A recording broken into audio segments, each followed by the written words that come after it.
mistakes that have been made before will be corrected come 2015.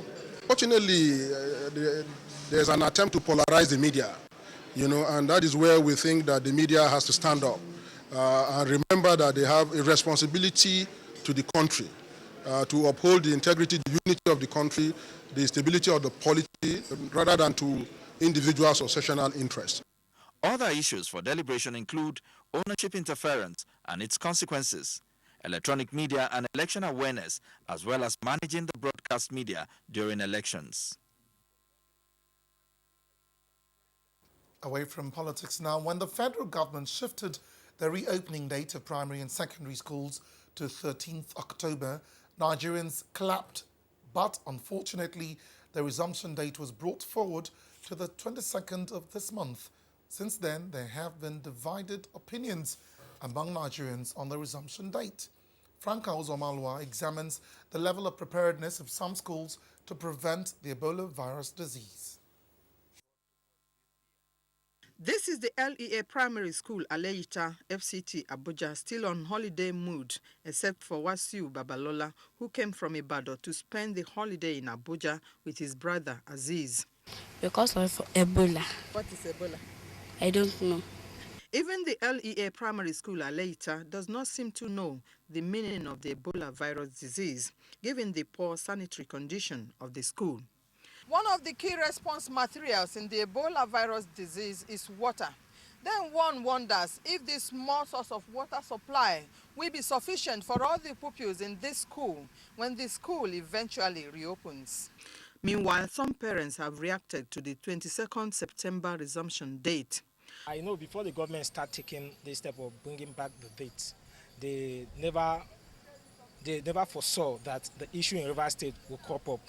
But right now that we are having this problem, I believe that there is need for us to tread cautiously and make sure that this epidemic is fought to the letter before we talk about resumption. I expect that every head of a school should be aware of what is happening and should put in place, if it was his position as head of that school, he should put in place necessary measures to ensure that the children are safe.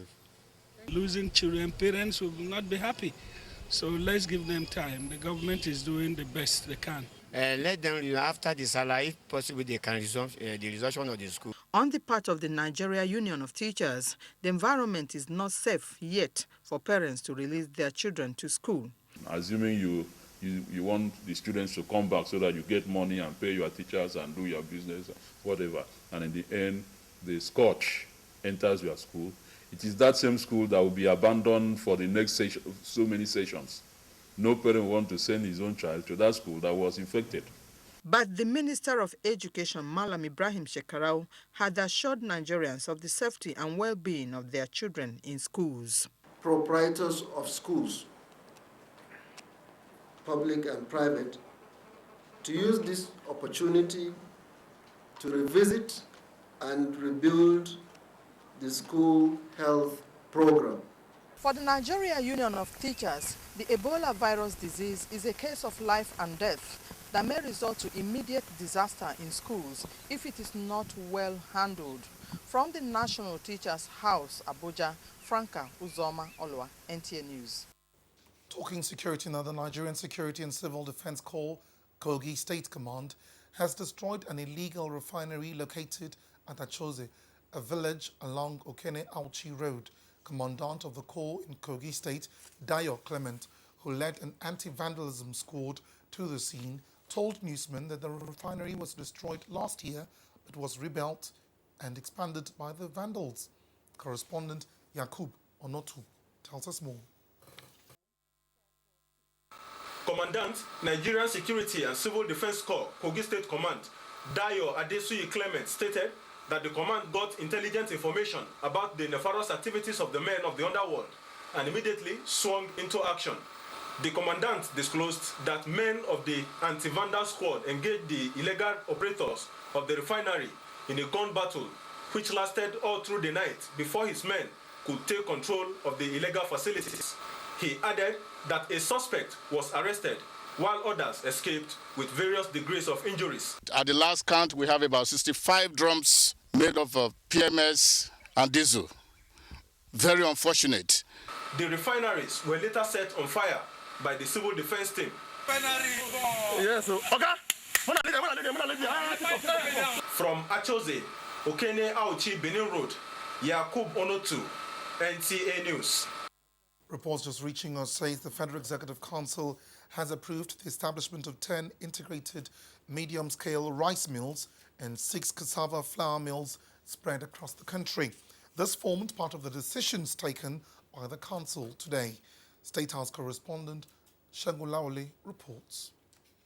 Presided over by President Jonathan on boosting rice and cassava production towards not only self-sufficiency in food production, but adding value for export. From 1 rice mill in 2011 to 18 mills today, the country still does not have enough capacity to process and mill rice due to the tons of paddy rice being produced by farmers, put at additional 7 million rice per annum. With a total capacity of 360,000 metric tons, the mills will be spread across 10 states, while the 6 high-quality cassava flour mills will also be established in 6 states of the Federation. They are to be owned by the private sector with support from the Bank of Industry. What we need are integrated rice mills that have parboiling systems that can buy the paddy, process that into a finished rice, that therefore benefits our farmers all across the value chain to the table. That's what we want, and that's what we're pushing. And as part of the ongoing expansion of power supply across the country, the federal government has approved the contract for the engineering, design and establishment of a power substation in Maiduguri, Borno State, at the cost of $2.2 million and to be completed within 12 months. Today, Council approved additional construction of a 1x60 MVA, 132 33 kV transformer to Maiduguri, precisely Baga Road substation. And that substation is in existence since 1976. That's almost about 40 years. And it has been overloaded. And this is part of the transnational project to improve power supply through the provision of infrastructure, particularly transmission infrastructure, power substations, to stabilize power supply to parts of the country. And following the approval given by the ECOWAS heads of state and government in Yamoussoukro, Côte d'Ivoire in March this year, the Federal Executive Council endorsed the request for the ratification of the treaty on the establishment of Abidjan-Lagos Corridor, a regional highway by 5 ECOWAS states and expected to be domesticated by each state. So we did Abidjan-Lagos Corridor project, which we have a supranational status.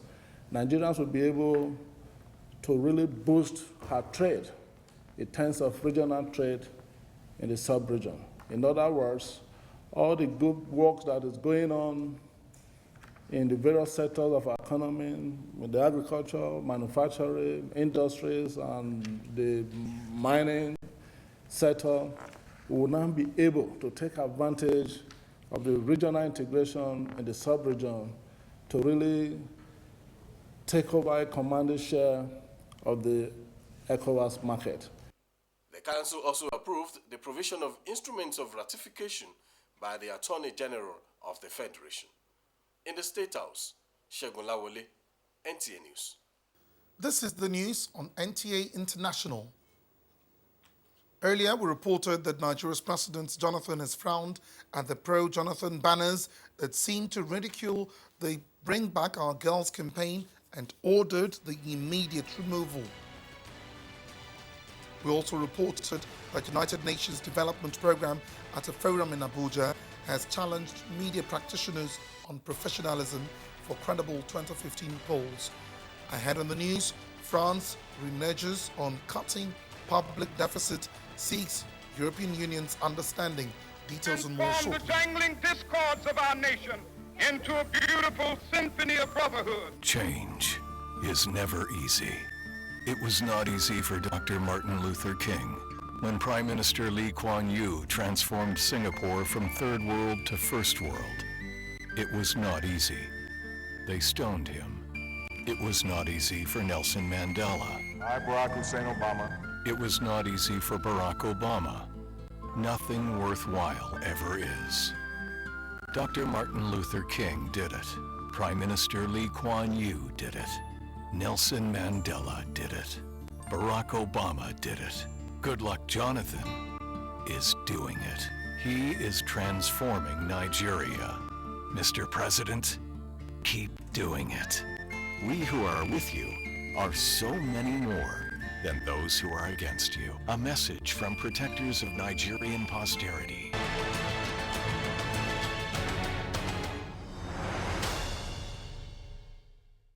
More news on NTA International.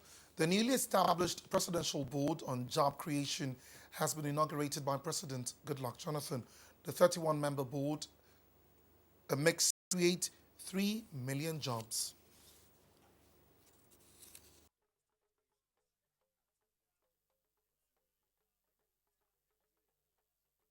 At the onset of this administration, we made a commitment to ourselves and the Nigerian people that we will work to ensure the transformation of Nigeria, not just in words, but in deed. We made that commitment to tackle some of those difficult issues that had lingered in our country for years.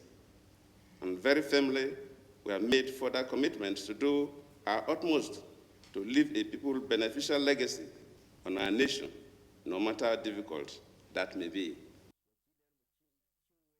Namadi Sambo is the chairman of the board, while Tony Elumelu is the vice chairman. In the meantime, the FCT minister, Senator Bala Mohammed, while interacting with Nigerians in Germany, enjoined them to attract genuine investors to Nigeria, stressing that pockets of insecurity in the country is not a barrier to Nigeria's status as a veritable investment destination.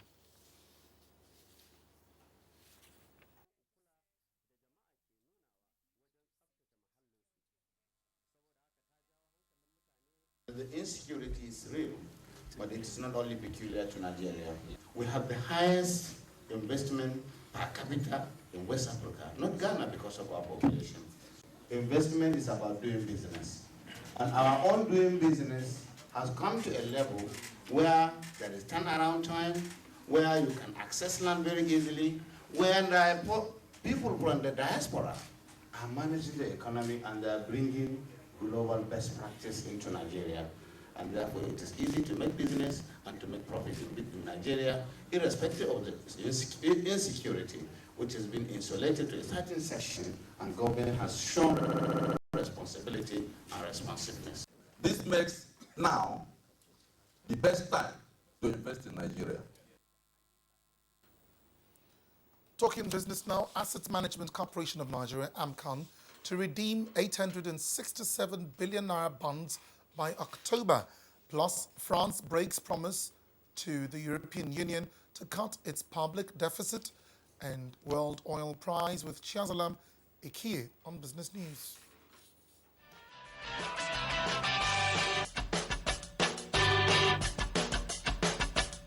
The Asset Management Corporation of Nigeria says it will redeem the third tranche of its bonds held by private investors by October. The low recovery rate by AMCOM was as a result of loan defaulters who were unable to meet their loan obligations for 2 years. The bonds held by private investors and banks, amounting to 734 billion naira, were redeemed in December last year. And France has announced that it was breaking the latest in a long line of promises to the European Union to cut its public deficits, admitting it will take until 2017 to bring its finances in line with EU rules. The statement by France Finance Minister Michael Sapin follows hints by Paris that weakness in the Eurozone's second-largest economy would prevent it from bringing the deficit below the EU ceiling of 30% of output next year as promised. And on world oil prices, amid worries about global oil demand, Brent crude oil prices edged up to $99 a barrel Wednesday, but stood at a 16-month low heat. Nigeria is also scheduled to export about 1.86 million barrels per day of crude in October, going by loading schedules. Chiazalam Ekie, NTA News. And a look at some reports outside Nigeria.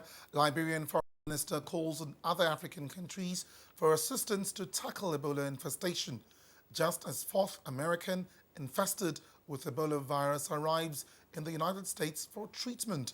Plus, death toll in Pakistan floods rises to 231. Correspondent Obiagelu Goke has details.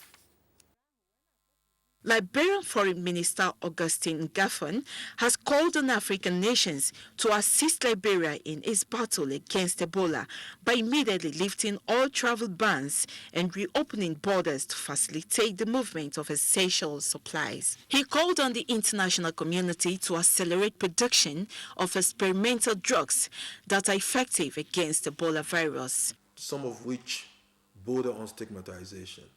Our message to our African colleagues is that they need to revisit their actions. Meanwhile, a fourth American infected with Ebola virus arrived in the United States from West Africa and was admitted to the same Atlanta hospital where 2 other people were successfully treated for the disease.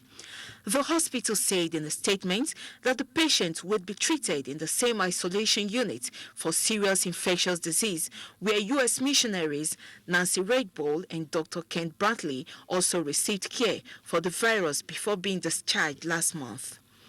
The hospital could not give any other identifying details about the patients. Shabazz Sharif said the death toll has been the highest. He declared a flood emergency in the province to cope with the situation. Rescue officials are expecting a second flood wave in the Shenab River and have predicted exceptionally high floods in the next 24 to 48 hours. The government has announced that people refusing to leave their homes in threatened areas will be forced to leave. Obiagelu Goke, NTA News.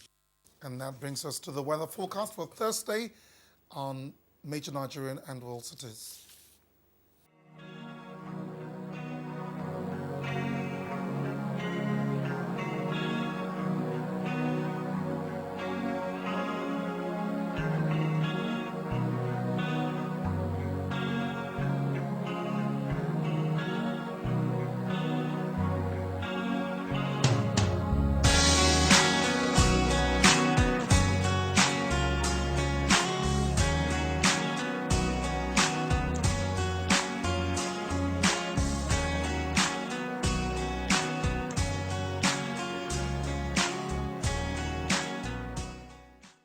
And our weather forecast does it on NTA International News at this time.